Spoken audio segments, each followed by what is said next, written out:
Capítulo 2. A depressão em nossas circunstâncias. A mente pode desabar muito mais profundamente do que o corpo, pois nela há poços sem fundo.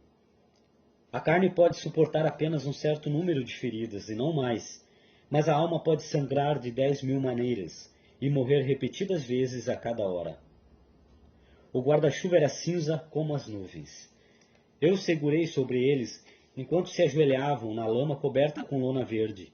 Lá se ajoelharam debaixo da chuva, ao lado da cova. Lá se ajoelharam com a Bíblia aberta, lendo: Eu sou a ressurreição e a vida. As páginas estavam manchadas pelos grandes pingos d'água, não tanto pela chuva, mas por suas lágrimas. Choravam também em alta voz, gritavam. Às vezes eram orações o que bradavam enquanto eu segurava o guarda-chuva e a multidão permanecia acinzentada e imóvel. Outras vezes era como se um choro profundo explodisse para apanhar as sílabas e mutilá-las, ao mesmo tempo em que ela balançava seu corpo para frente e para trás. Enquanto ele permanecia de joelhos, parado, mas não quieto. Não conseguíamos decifrar suas frases, mas não precisávamos. O significado estava claro. Um caixão pequeno para uma criança tão jovem não era algo que deveria acontecer. Coisas na vida podem nos machucar. Circunstâncias que não desejaríamos para ninguém nos fazem dizer, junto com o apóstolo Paulo, nenhum alívio tivemos. Pelo contrário, em tudo fomos atribulados. Lutas por fora, temores por dentro. 2 Coríntios 7:5. Dentro de uma comunidade de circunstâncias gritantes, os sobreviventes uivam com racionalidade. Ouviu-se um clamor em Ramá, pranto, choro e grande lamento. Era Raquel chorando por seus filhos e inconsolável, porque não mais existem. Mateus 2,18. Até mesmo a beleza de um milagre, como o nascimento de uma criança, pode originar palavras que não conseguem sair da cama. Palavras como pós-parto. Quem é em nossa espécie humana que seja totalmente livre de aflições? Charles nos pergunta. Vasculhem por toda a terra, e em todo lugar o espinheiro e a erva daninha serão encontrados. Há tempo de plantear, não importa quem sejamos. O papel das circunstâncias dolorosas. Uma circunstância já partiu seu coração? Há várias formas de um coração partido. Charles nos lembra afetuosamente. Deserção, negligência ou traição por parte de um cônjuge, membro da família ou amigo. Perda ou privação, doença ou morte de alguém que amamos. Penúria, perda de emprego, tensão financeira. Pobreza em relação às necessidades básicas. Desapontamento e derrota. Sonhos frustrados, objetivos bloqueados, tentativas fracassadas, inimigos vitoriosos, culpa, remorsos, sofrimentos que causamos aos outros, pecados contra Deus. Tantas outras circunstâncias além dessas podem nos traumatizar aqui debaixo deste sol. Neste mundo assolado por crimes e tsunamis. Os sábios da antiguidade nos ensinam que se entristecer com coisas tristes é sensato. Melhor é a casa onde há luto, do que ir à casa onde há banquete, pois naquela se vê o fim de todos os homens, e os vivos que o tomem em consideração. Eclesiastes 7:2. Então vamos lembrar a nós mesmos desde o início. Por si só, a tristeza ou a dor é um dom de Deus para nós. É como sobrevivemos. É um ato de fé e sabedoria ficar triste com coisas tristes. Depressão como sintoma de circunstâncias dolorosas. Às vezes a tristeza, em resposta a uma circunstância dolorosa, pode tomar um rumo sombrio. Ela se transforma em algo diferente de si mesma. O luto não termina e a criatura sombria que chamamos depressão desperta de sua toca. Há certas formas de doença, observa Charles, que afetam o cérebro e todo o sistema nervoso, de tal forma que a depressão torna-se um sintoma melancólico da doença.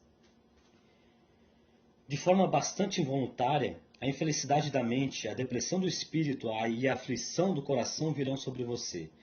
Você pode não ter nenhuma razão real para a tristeza e ainda pode vir a tornar-se um dentre os homens mais infelizes, porque por ora seu corpo subjuga sua alma. Note que Charles fala da depressão como se nossas escolhas fossem anuladas.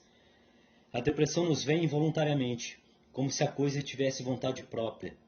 Perceba também que não existe uma razão identificável para o tamanho dessa angústia. Exibimos a infelicidade da mente, não importa se as circunstâncias de nossa vida são boas ou más. Tristezas multiplicadas também podem tomar um rumo sombrio em direção à depressão. Provações atrás de provações acabaram com todas as nossas esperanças. As provas tornam-se como ondas no mar que rolam sobre nós uma após a outra. Tal acúmulo de dores, tormentas, fraquezas e aflições podem causar sérios danos em nós. Nosso barco começa a naufragar. Ansiosos, enquanto as ondas nos sobrevêm, tampamos um buraco aqui, outro acolá. A tempestade vai tomando forma. Nosso barco sobe e desce. Logo, surgem mais buracos do que temos energias para tampar. As águas se quebram sobre nós. Esforçamo-nos o máximo que pudemos. A última onda passou do ponto. Nosso barco afundou. Nesse caso, essa depressão é mesmo uma agonia fora de proporção? Ou em meio a todo esse sofrimento, a depressão em si já é a própria agonia? Afinal de contas, para alguns de nós, fomos incapazes de viver qualquer outra cena senão aquela que nos massacrou. Fomos tragados tão profundamente que jamais conseguimos levantar a cabeça novamente. É como se daquele tempo em diante tivéssemos de prosseguir lamentando até nossas sepulturas. As circunstâncias nos assombraram e prosseguiram fazendo-o. A depressão chegou e nunca partiu. Ela ainda nos assombra. Talvez em meio às nossas mais dolorosas circunstâncias estão aquelas sofridas na infância. A depressão conquistou seu momento em nossa juventude e algo central em nosso temperamento é alterado permanentemente. Tornamo-nos como uma planta sensível, cujas gavinhas se enrolam ao toque. Desde então, nossas vidas exibem um constante encolhimento ao contato com outras pessoas. Não mais ousamos encarar o mundo. Presumimos que o mundo nos persegue, sempre a fim de nos prejudicar. Como então distinguir a diferença entre o dom da tristeza e o trauma da depressão circunstancial? Em seu aclamado livro O Demônio do Meio-Dia, Uma Anatomia da Depressão, Andrew Solomon responde: o pesar é a depressão proporcional à circunstância, enquanto a depressão é um pesar desproporcional à circunstância. Vamos fazer uma pausa por um instante e admitir quão feio pode ser o sofrimento ordinário em proporção à circunstância. Por exemplo, qual a proporção de sofrimento que faz sentido para o sobrevivente de um genocídio? E a respeito de uma mãe cujo filho foi assassinado, ou o pai cuja filha perdeu uma longa luta contra o câncer e morreu jovem? Como definimos o que é saudável e proporcional não pode ser mensurado por nossa própria impaciência pessoal ou decoro cultural. A cruel situação, por si própria, deve revelar a merecida proporção de sofrimento. Sem cura para a tristeza. Nessa perspectiva, contrária ao que algumas pessoas nos dizem, a tristeza não é um sinal de indolência ou pecado, nem de pensamento negativo ou fraqueza. Pelo contrário, quando nos encontramos impacientes com a tristeza, revelamos nossa preferência pela insensatez, nossa resistência à sabedoria e nosso descaso por profundidade e proporção. Então, quando vemos pessoas que estão sofrendo e queremos impedi-las disso, não devemos subestimar o que elas tiveram de superar em suas vidas. A depressão exige ainda mais compaixão e aceitação. Elas pecaram sim, porém todos nós já fomos alvos de pecado também. Se conhecêssemos as provações que as atacaram, talvez descobriríamos também uma vida em que tristezas medonhas e olhares miseráveis visitam mais nossa memória do que queremos. A memória é, afinal, uma coisa muito poderosa. Ela pode tanto nos abençoar quanto assombrar. Alguns de nós são assombrados em suas memórias. Circunstâncias deixaram suas cicatrizes. Tais pessoas precisam de misericórdia e não de olhares reprovadores.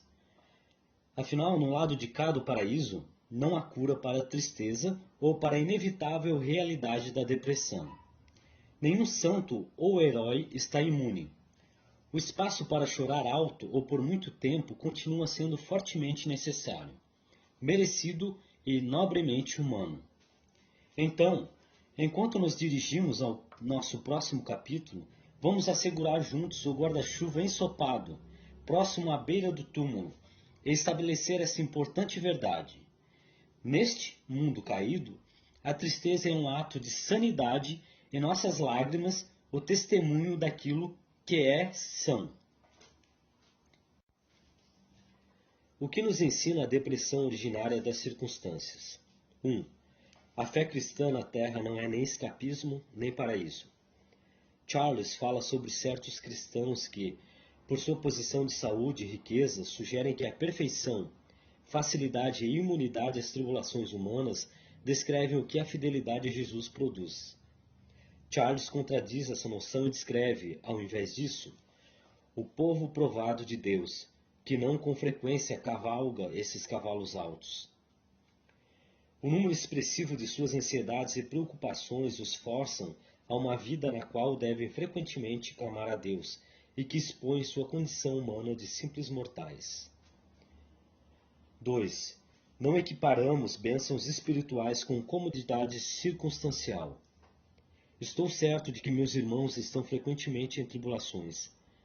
A vida inteira deles é rastejar-se para sair de um pântano de desânimo e afundar em outro.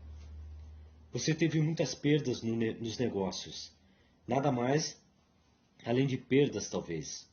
Você teve muitas cruzes, privações, lutos, nada prospera com você. Isso não é sinal, amado, de que você não é um filho de Deus. Lembre-se que nenhuma de suas provações podem provar que você é um homem perdido. 3. Nós que não sofremos depressão circunstancial devemos aprender o cuidado pastoral para com aqueles que a sofrem. Quando uma pessoa passou por uma experiência similar de depressão, ela usa outro tom de voz totalmente diferente. Ela sabe que, mesmo que seja algo sem sentido para os fortes, assim não é para os fracos. E ela então adapta seus comentários de modo que anime o sofredor, onde o outro só inflige dor adicional. A você que tem coração quebrantado, Jesus conhece todas as suas aflições, pois aflições semelhantes foram a sua porção também.